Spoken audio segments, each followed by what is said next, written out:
If you enjoy powerful emotional stories about relationships, truth, and the moments that change people forever, make sure you subscribe to the channel and turn on notifications.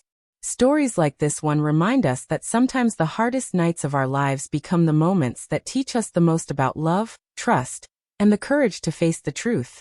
Daniel Hart never imagined that one ordinary evening would spiral into a night that would challenge everything he believed about his marriage. As he drove through the freezing rain on a dark Vermont road, his hands gripped the steering wheel tighter than he realized. The windshield wipers scraped rhythmically across the glass, fighting a losing battle against the icy rain that blurred his vision. But the storm outside the car wasn't the only one raging. Inside his mind, the argument with his wife Emily replayed again and again like a broken recording that refused to stop. Every sentence they had exchanged felt sharper in memory, every word heavier. What began as a small misunderstanding had somehow grown into something far more painful. Neither of them had intended it to escalate, yet somehow it had. Daniel could barely remember what started the disagreement.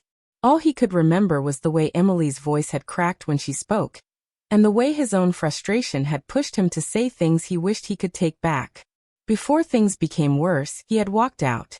Not because he wanted distance from her, but because he was afraid that if he stayed, he might say something that would damage their marriage in ways that couldn't be repaired. The cold wind outside howled as his car rolled slowly down the lonely road. The heater struggled weakly, barely pushing out warmth. Fog gathered along the edges of the windshield, forcing Daniel to wipe it away with the back of his sleeve. The roads were slick with ice. The storm had arrived faster and stronger than expected. Several times he had pulled over just to breathe and calm his racing thoughts. Each time he considered turning back home. But the truth was he didn't trust himself yet. He needed time. Time to think. Time to cool down. Time to remember why he loved Emily in the first place. Another gust of wind shook the car. Daniel exhaled slowly and glanced ahead through the storm. That was when he realized something unsettling. Driving home safely might not be possible tonight. The roads were getting worse. The visibility worse still. He needed somewhere close to stay until morning. And there was only one place nearby. A small wooden cabin several miles ahead. It belonged to Emily's mother, Margaret. Daniel hesitated at the thought. Margaret had always been kind to him. In many ways, she had treated him like family from the very beginning. Still, showing up in the middle of a storm, soaked, upset, and clearly fresh from an argument with her daughter. That felt embarrassing. But the storm made the decision for him. 30 minutes later, Daniel's car rolled slowly into the gravel driveway outside the quiet cabin. Rain hammered the roof of the vehicle as he shut off the engine. The porch light glowed warmly through the darkness. For a moment he simply sat there, hands resting on the wheel, heart heavy. Part of him considered turning around and trying to drive home anyway. But another blast of freezing wind rattled the car, reminding him how dangerous the roads had become. Finally, he stepped out into the rain and hurried to the porch. Water soaked through his coat instantly.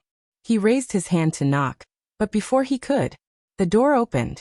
Margaret stood there, framed by warm light from inside the cabin.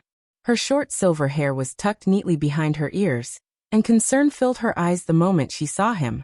"Daniel," she said softly. He must have looked miserable.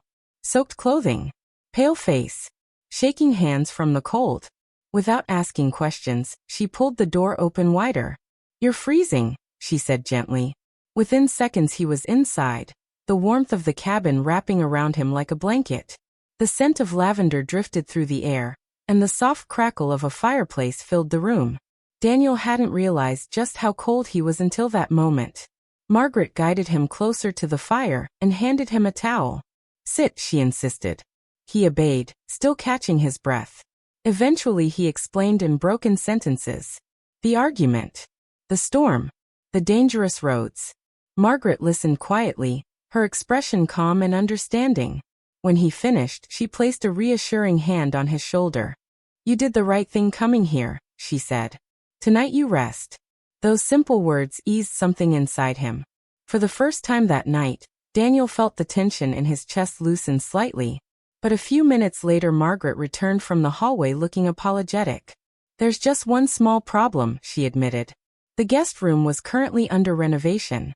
The couch Daniel normally slept on had broken the week before. And in a small cabin like this one, there simply weren't many options. Daniel immediately said he could sleep on the floor. Margaret crossed her arms. Absolutely not. The roads are dangerous, she said firmly. And you are not sleeping on the floor like some kind of stray traveler. She paused. There's only one option. Daniel blinked. You'll sleep in my room. The bed is big enough. The suggestion stunned him. Not because there was anything improper about it, but because the night already felt overwhelming enough. Margaret seemed amused by his reaction. Daniel, she said with a gentle smile. You're practically family. You're like a son to me. And I'm not letting you freeze when there's a perfectly warm bed available. Outside, the wind howled against the cabin walls. Daniel sighed. She was right. A few minutes later they stepped into her bedroom. The room felt warm and peaceful. Soft lamplight illuminated the wooden walls. The bed was large, covered with thick blankets. Margaret arranged extra pillows between them and insisted he get comfortable. Still awkward, Daniel sat at the edge of the mattress.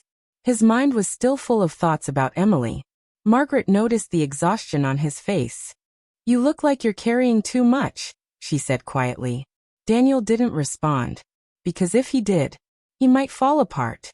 Eventually they lay down beneath the blankets. The cabin fell silent except for distant thunder and the quiet hum of the heater. There was nothing romantic about the situation, but there was a kind of simple human closeness. Two people sharing warmth. One hurting, the other offering quiet support. Daniel stared at the ceiling, thinking about his marriage, thinking about Emily, thinking about whether he had already pushed things too far. Then Margaret spoke again. Daniel, she said gently, there's something I think you should know about Emily. His heart skipped. The tone of her voice carried weight. Something serious. Something important. Daniel turned slightly, his mind racing. Outside, thunder rolled across the sky. But before Margaret could continue, a soft sound echoed through the cabin. Knock. Both of them froze. Another knock followed. Gentle. Hesitant. Margaret sat up slowly. Who would come here this late? She whispered. Daniel's heart suddenly pounded. A strange instinct filled him with sudden certainty. Emily. Margaret wrapped a shawl around her shoulders and walked toward the door. Daniel followed close behind. When the door opened, cold air rushed into the cabin. And there she was. Emily stood under the porch light, soaked from the rain. Her hair clung to her face. Her hands trembled. And her eyes were red from crying. Daniel's chest tightened painfully at the sight of her. Relief. Shock. Guilt. All crashing together at once. Emily stepped inside slowly, looking uncertain. I'm sorry, she whispered. Her voice barely audible. I didn't want us to end the night like that. She explained that she had been driving around trying to calm down. But the storm kept getting worse. And eventually the fear of losing him had become stronger than the anger. Daniel listened quietly. Every word struck deep, because he had felt the exact same fears. Margaret quietly excused herself to make tea, giving them space. Now Daniel and Emily stood alone near the fire. The rain softened outside. Emily looked at him nervously. I feel like I'm not enough sometimes, she admitted. Hearing those words broke something inside him. Because he had believed the opposite. I thought you were drifting away from me, he confessed. They both stared at each other, realizing the truth. Neither of them had stopped loving the other. They had simply stopped saying what they were afraid to say. Emily's tears returned. But this time they were mixed with relief. Margaret returned with warm tea, and watched them quietly. Then she revealed the truth she had been holding. Emily had been asking her mother for advice, trying to figure out how to reconnect with Daniel, trying to find a way to bring warmth back into their marriage. She had never stopped loving him. Not for a moment. The realization washed over Daniel like warmth. Their marriage wasn't broken. It had simply been waiting for honesty. They spent hours talking beside the fireplace. About fears. About stress. About the quiet ways life had slowly pulled them apart. By morning, the storm had faded into a gentle drizzle. Daniel stepped outside into the fresh air. Moments later Emily joined him. She slipped her hand into his. Just like she used to. I don't want us to go back to how things were, she said softly. I want us to be better. Daniel squeezed her hand. So do I. They walked back inside the cabin where Margaret was already making coffee. She smiled when she saw them together.